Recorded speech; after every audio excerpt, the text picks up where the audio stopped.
Most surface ice on Mars is temporary. The polar layer deposits are thick stacks of permanent water ice at each pole, and the south polar residual cap may be a permanent, although dynamic layer of carbon dioxide ice. However, at lower latitudes, seasonal frost, mostly carbon dioxide but some water ice, comes and goes each year. Some outliers of water ice are found near the north polar layer deposits. In many cases, these have accumulated significant thickness, as in Louth crater. In this case, a thin layer of bright frost was visible in a previous image in early summer, covering part of the wall of a crater. However, the thickness was small. There is little visible effect on the topography of the crater. Mars Reconnaissance Orbiter monitored this location through the rest of the season and found that the frost remained all summer, so this is a perennial ice patch, although the edges shrank slightly over the summer. Carbon dioxide is not stable under summer conditions, so this is likely a patch of water ice. It may be that it is in the early stages of accumulation, or that the equilibrium amount of ice in a small crater relatively far from the pole is thin. A still unexplained feature of this crater is the diffuse dark smudges visible on the crater floor. These resemble defrosting spots which are visible on carbon dioxide ice in the early spring, but they occur on frost-free areas and survive throughout the summer.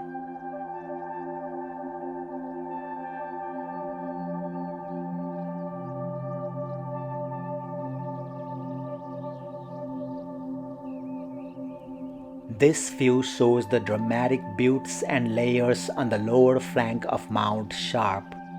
The mountain is an enormous mound of sedimentary layers which forms the central peak within Gale crater and rises 18,000 feet high from the crater floor. The sediments may have been laid down over an interval of 2 billion years and may have once completely filled the crater. Mount Sharp is thus the remnant of a much larger mound, the bit that has yet to be eroded away. Some of the lower sediment layers may have originally been deposited on a lake bed, while observations of possibly cross-bedded strata in the upper mound suggest Aeolian processes.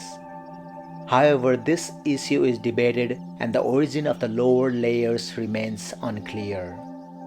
What is certain, however, is that lakes and streams once existed in Gale crater 3 to 3.8 billion years ago and delivered sediments to build up the lower layers of Mount Sharp.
This rock revealed interesting diamond-shaped crystals as seen in this magnified view after Curiosity rover conducted some mini drill tests on the rock target.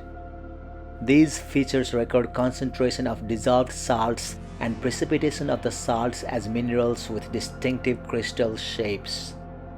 This likely resulted from the evaporation of lake or river water during a dry period following a wet period.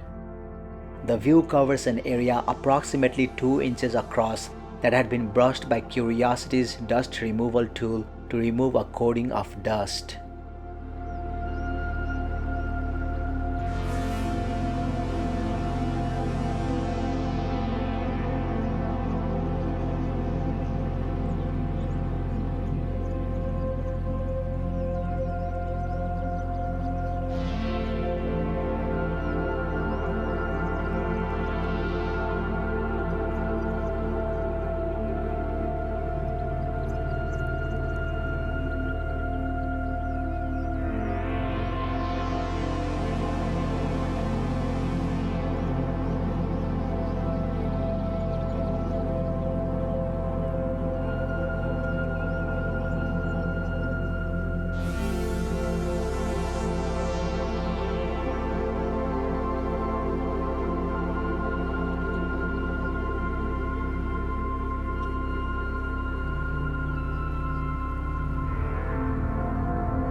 This panorama shows an outcrop along the northwestern margin of Arabus crater. The view spans about 120 degrees from side to side looking southward. The outcrop exposes a broad expanse of sulfate-rich sedimentary rocks that were formed predominantly from wind-blown sediments, but some also formed in environmental conditions from damp to under shallow surface water. Arabus crater is about 350 meters wide and twice as large as the Endurance crater. However, it is very old and eroded and is barely visible from the ground. It appears merely as a number of flat rocky outcrops encircling a region of dunes. It is also located within a type of terrain that scientists described as etched terrain. The terrain is characterized by heavily eroded rocks that form polygonal structures separated by ridges and valleys.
A great deal of geologic diversity in a rather small area is seen in this view.